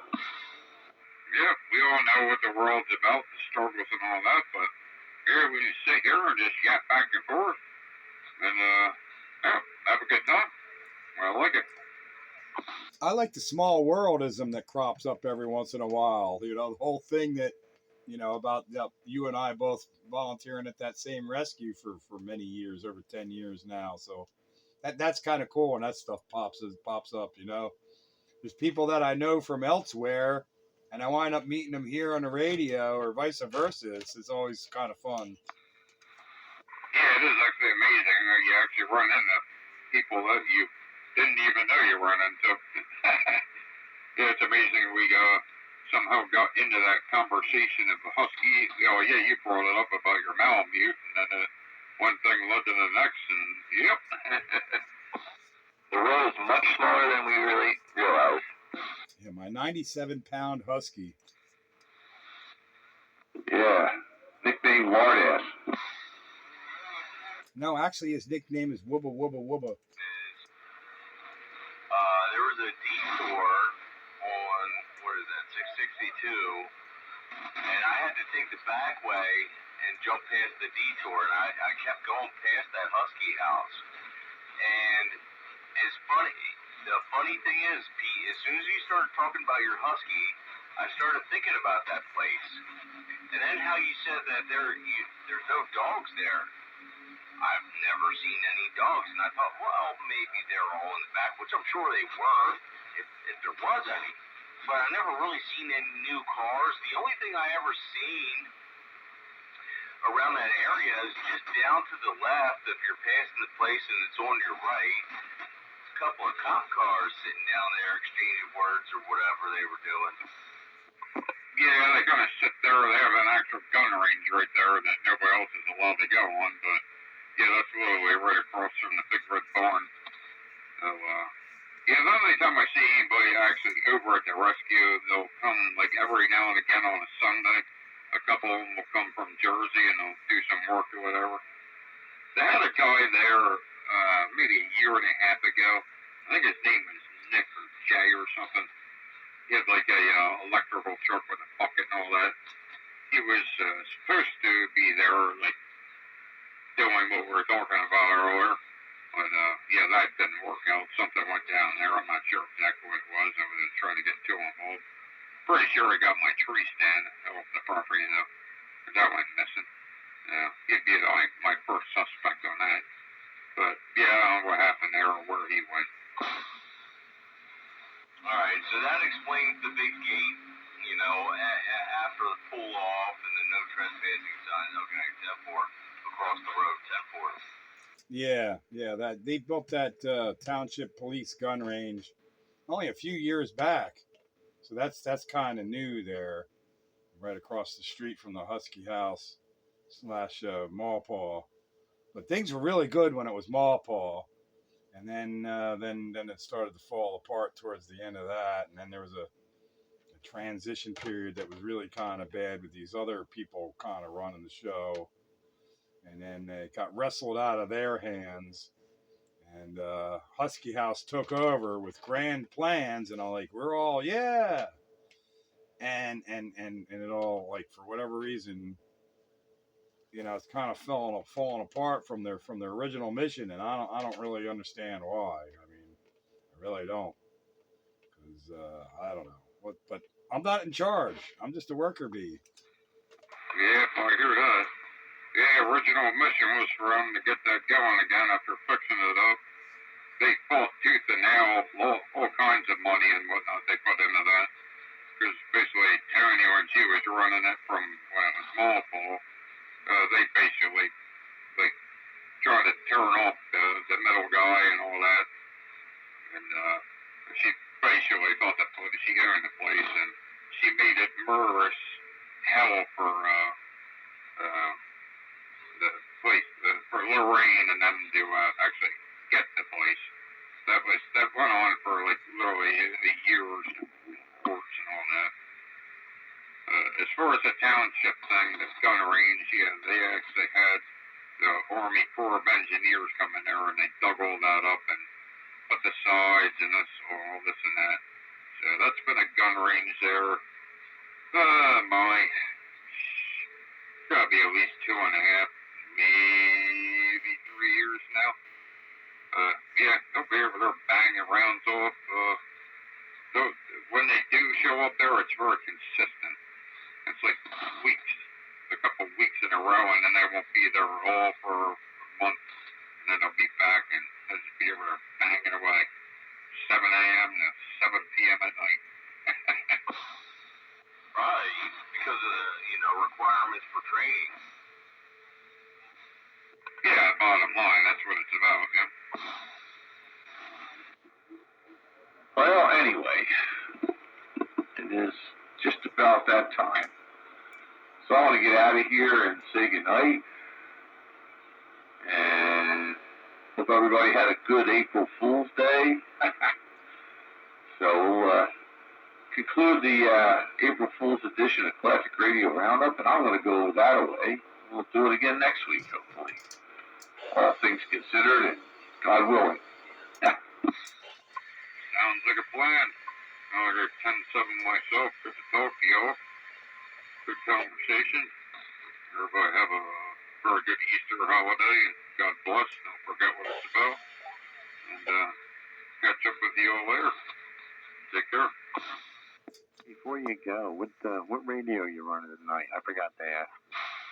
TRC 451. Yeah. Okay, fair. Sounds very good. All right. Have a good evening. We'll catch up with you later. And I'm right behind. Thanks for the fun. Thanks for the good conversation. See y'all on Sunday night. And those who don't do that, we'll see you next Wednesday on Classic Radio Roundup. 7-3 again. Thanks for the fun. Your countywide radio.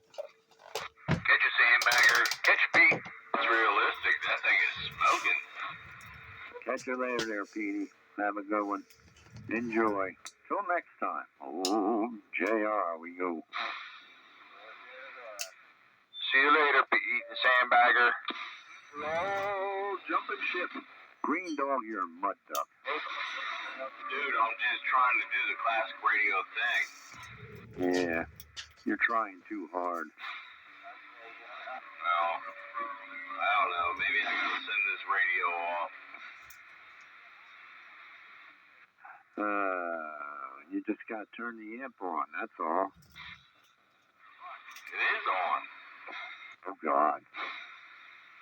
Ruh-roh. Alright, guys. I'm gonna turn the knobs to the right. Actually, I don't have a knob. I'm gonna push this button. I'll talk to you guys later. Catch you later, Joker. Have a good one. Yeah, it's all my deal with the mountain I gotta deal with. Not picking on too much. But anyway, Joker, catch you later. Good to hear you in there. Catch you later, Joker. Catch you, man. And whoever I'm forgetting, don't mean to forget. It just happens. Trust me, that goes with the age. Constantly forgetting. Oh, yeah. I think you heard 1, 2, 3. Yeah, 1, 2, 3. I heard him. Anyway, you guys carry on. Have a good night. Have a good week. And talk to you next time. Catch you later, Joker. And who was that underneath, Joker?